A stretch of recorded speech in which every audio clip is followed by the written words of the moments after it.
the National Weather Service in Detroit, Pontiac has issued a tornado warning for northeastern Oakland County and southeastern Michigan until 7 p.m. At 6:21 p.m., a severe thunderstorm capable of producing a tornado was located near Ortonville or near Holly, moving east at 20 miles per hour. Hazard, tornado. Source, radar indicated rotation. Impact, flying debris will be dangerous to those caught without shelter. Mobile homes will be damaged or destroyed. Damage to roof, windows, and vehicles will occur.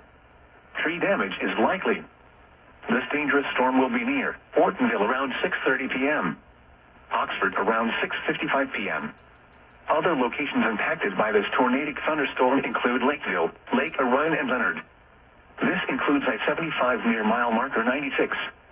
Repeating, a tornado warning has been issued until 7 p.m. for the following county: Oakland, Michigan.